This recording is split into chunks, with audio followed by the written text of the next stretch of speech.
Hola a todos, ¿qué tal? ¿Cómo están? Hace 3 años, justamente 3 años, el mundo entero se veía obligado a confinarse en su casa por culpa de un bichito microscópico.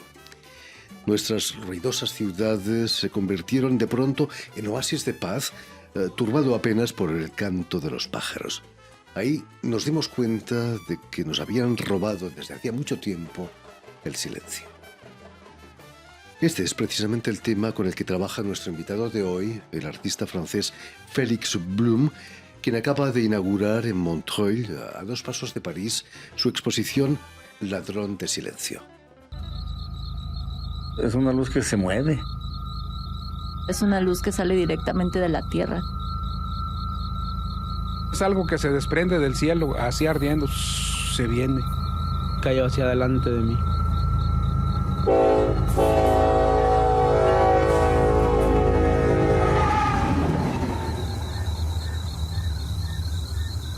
Y de repente vi que pasaron 3 bolas de lumbre de fuego.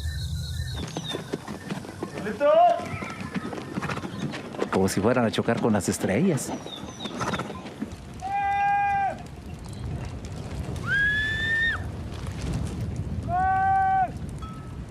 Se avientan al fuego y del fuego ya salen volando en bolas de fuego. Y para hablarnos de esta exposición y de su sonada, o mejor, su sonora trayectoria artística, Félix Blume, o Blum, como él quiera, ha sido tan amable de venir a nuestros estudios. Muy buenas tardes, Félix. Buenas tardes, muchas gracias por la invitación. No, es un placer tenerte aquí con nosotros. Permíteme que explique a nuestros oyentes que has nacido en el sur de Francia, en la ciudad de Narbonne, si no me equivoco, en 1984, y que vas a estudiar sonido en Francia, pero también en la escuela INSAS en Bélgica. Eh, ¿Cómo nace en ti esa pasión por el sonido? Pues es siempre difícil saber cómo nace una pasión, cómo nace un interés. Yo definitivamente no fue una cosa del día a la mañana, no es que me desperté un día diciendo, me encanta el sonido, o quiero dedicarme a grabar sonidos el resto de mi vida. Pero obviamente pues crecí en el campo, crecí en un lugar tranquilo, crecí pues donde podía escuchar muchos sonidos de naturaleza, de mi entorno. Sin duda eso pues fue una gran parte de esta escucha de la infancia, de lo que pude escuchar cuando crecí.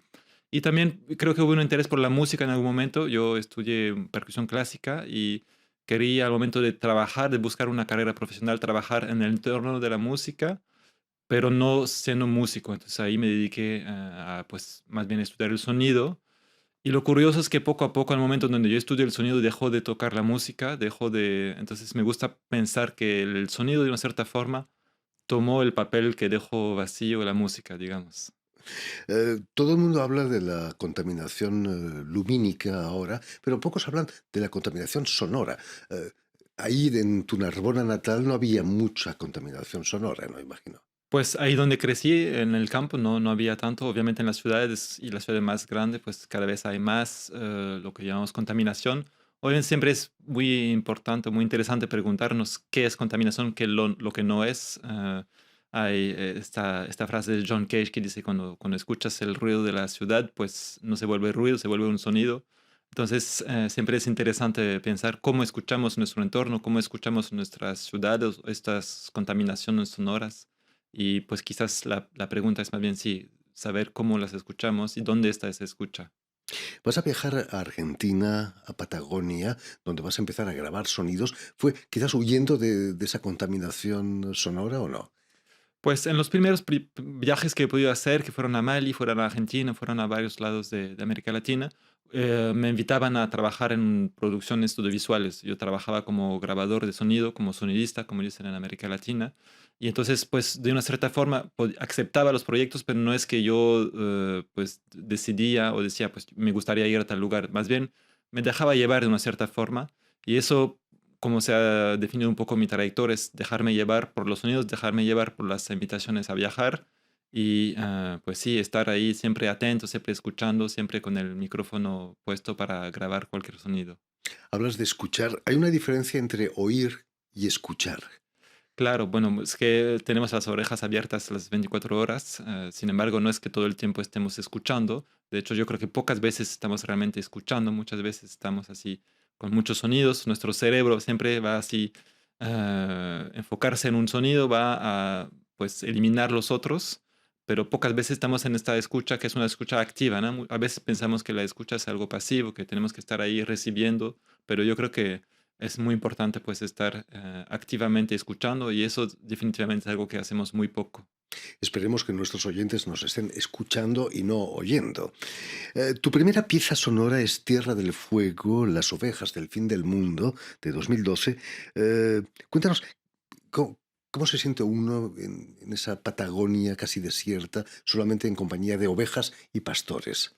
Sí, pues fue sin duda una experiencia muy, muy, muy fuerte, más que nada porque pues eran de mis primeros viajes.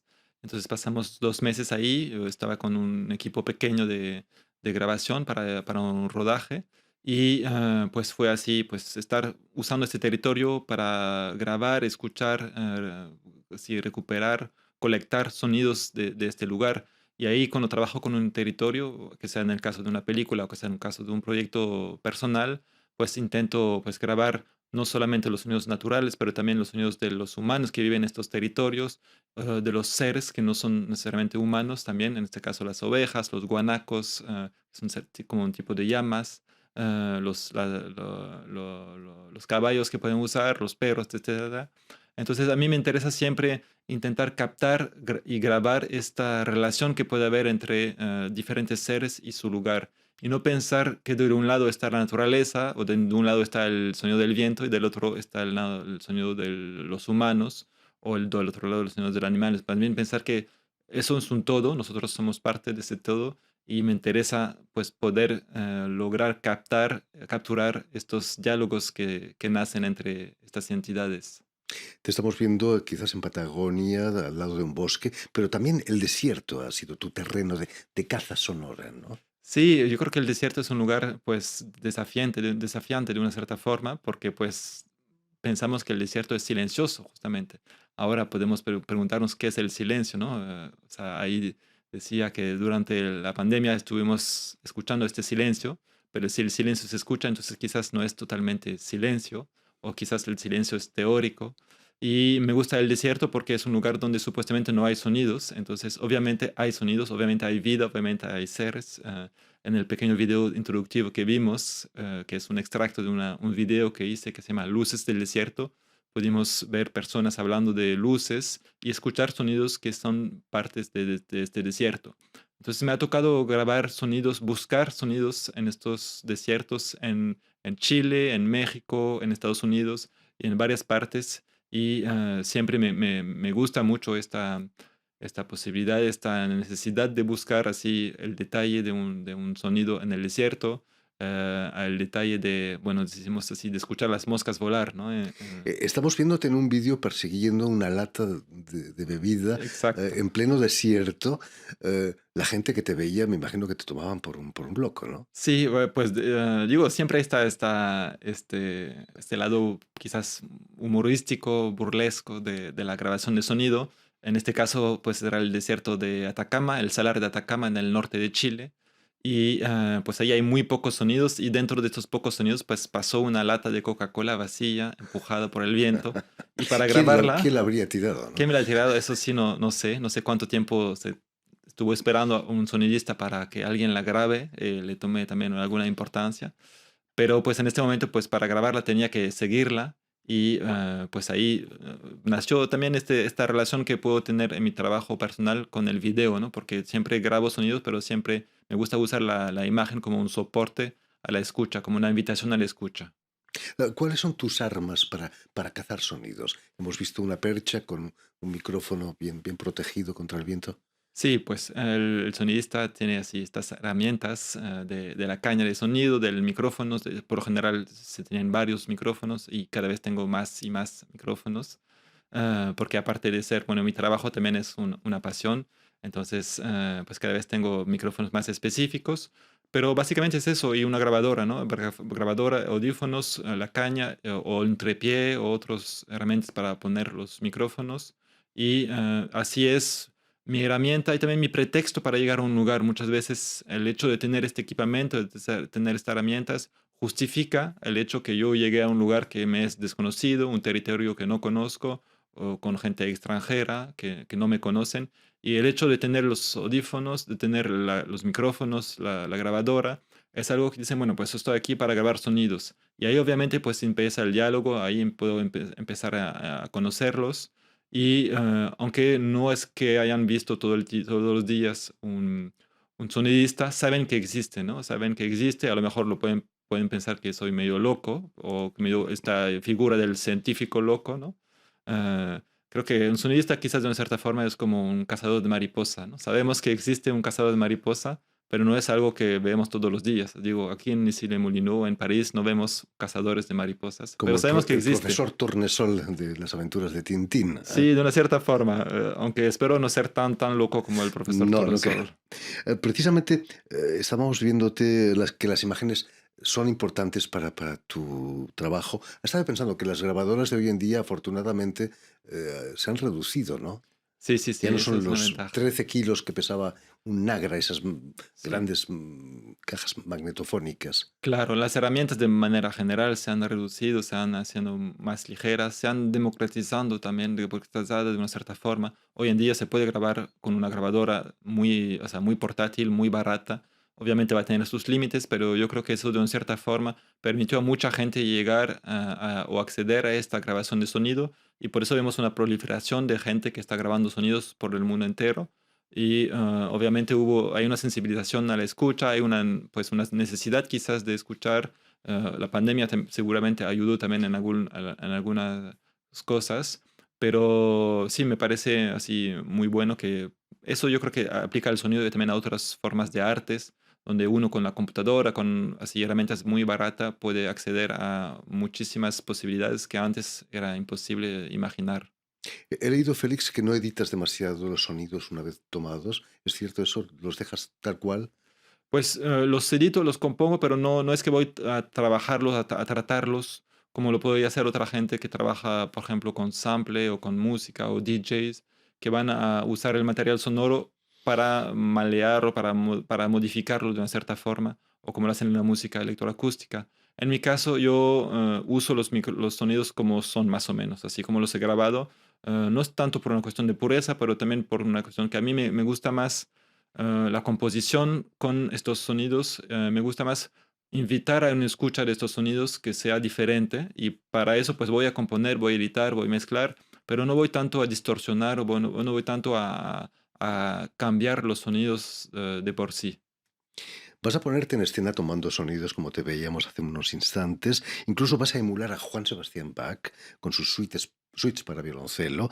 Tú vas a hacer las tuyas grabadas subiendo violoncelos a varios molinos de viento. Estamos viendo el afiche de la exposición en Arizona, creo, ¿no? Sí, eso es un proyecto nuevo que se presenta por primera vez en esta exposición Voler le Silence aquí en Montreuil. Este proyecto pues partió de un primer viaje en 2012 en el cual estaba como sonidista para un proyecto documental y pues me llamó mucho la atención estos molinos que estaban solitos en el medio del desierto y de una cierta forma era el único sonido que se puede escuchar. Muchos son viejos, no son usados, entonces rechinan, hacen un ruido, si pasa un viento pues hacen más sonido y me había como llamado la atención y se quedó ahí atrás de la oreja, como se dice, ¿no? Y ahí el año pasado pues decidí darle una voz, darle una segunda vida a estos molinos que fueron instalados en algún momento para hacer bombas de agua, para sacar el agua y pues permitir criar ganado en lugares muy secos como puede ser el desierto de Arizona.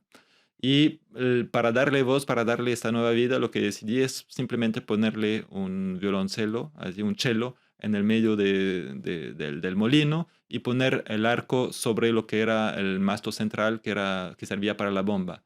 Entonces ahí cada uno de estos molinos pues se personifica de una cierta forma, se vuelven un poco los gigantes de Don Quijote y ahí no lo estoy persiguiendo como Don Quijote, pero intento darle una voz, hacerlo sonar. Entonces hizo con 17 molinos a lo largo del desierto de Arizona. 17. 17 fueron y cada uno pues hace estos conciertos efímeros. Son principiantes, no son así tan buenos como Johann Sebastian Bach, pero me gustó esta idea de estas suites de violoncel que están tocando ahí en el desierto. Y lo que estoy proponiendo en la exposición es una instalación video y sonora donde podemos ver estos molinos tocando los chelos y podemos escuchar esta orquesta de gigante tocando en el desierto. Extraordinario. El viento es fuente de energía, pero también de sonido, como tú nos muestras. Se te puede considerar como el inventor del arpa eólica. Bueno, yo no sería el inventor porque pues hay mucha gente que usa la arpa eólica desde mucho tiempo. A mí me ha gustado usar los materiales, los elementos, digo, naturales como fuente de energía.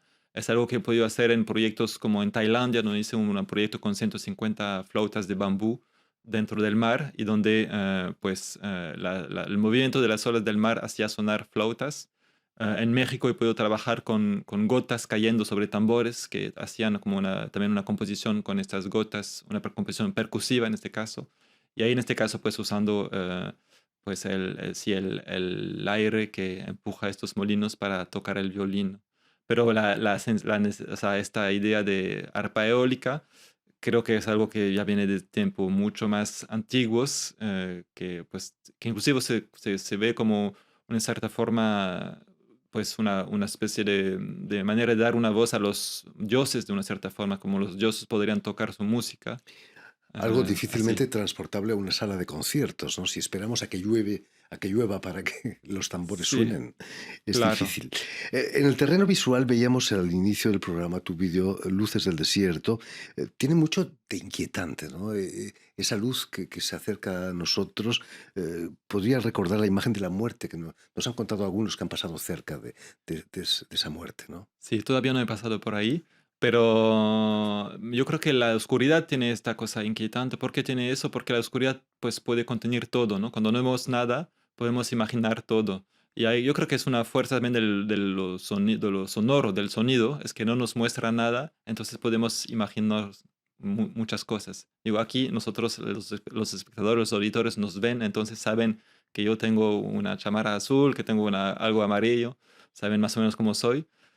Si fuera por el rayo, pues podrían imaginarse así, unos imaginar que estoy verde, otros que soy muy pequeño, que soy muy grande. Entonces, yo creo que el sonido tiene este punto en común con la oscuridad que nos permite imaginar. Entonces, pueden salir nuestros miedos, ¿no? De cómo tenemos miedo cuando somos niños, por lo general, en la oscuridad, pero pues también podemos imaginar muchísimas cosas y al jugar con unas luces dentro de esa oscuridad, pues creo que también uno se puede imaginar la muerte, otro se puede imaginar que es un tren, otro se puede imaginar que es una luz pues fantástica que está llegando. A mí me gusta mucho despertar el imaginario de los auditores, de los espectadores, para que cada uno tenga un viaje singular, individual, que se haga pues de un sonido, de un viaje, de una película o de simplemente sí, un ambiente sonoro.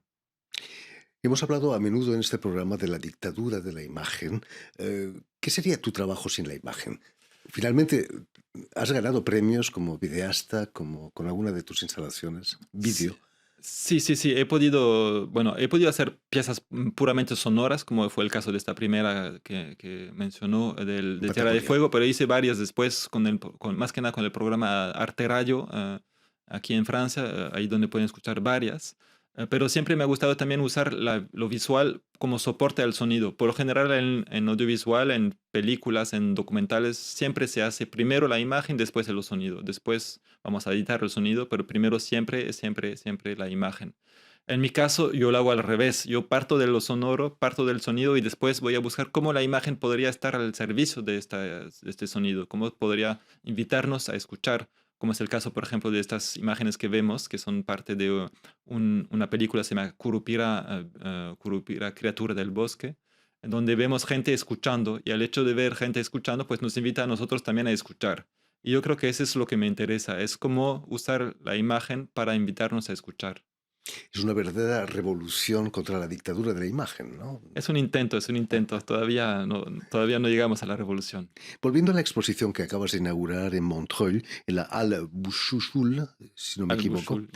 ¿Es tu primera exposición monográfica aquí en Francia o no? ¿Ya habías hecho otras? Sí, es la primera con tantas piezas, ¿no? Porque puedo reunir casi 10 años de piezas, desde el 2012 hasta el 2023. Entonces fue realmente una pequeña retrospectiva a través de 10 diferentes trabajos, diferentes piezas, unas que son puramente sonoras, otros mucho más instalativas, donde hice, por ejemplo, una pieza que se llama Enjambre, donde tenemos 250 parlantitos reproduciendo cada uno el sonido de una abeja específica.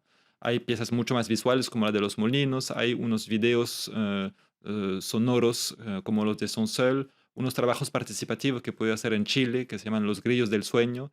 Entonces realmente permitió hacer una especie de diálogo entre todas estas piezas. No mencioné todas, hay más todavía, y con varios lugares, muchos de América Latina, de hecho, y empezar a jugar con el espacio expositivo también para proponer un recorrido a través de estas piezas, a través de estos sonidos y a través de varios territorios que he podido grabar o registrar o solo pues, percurrir.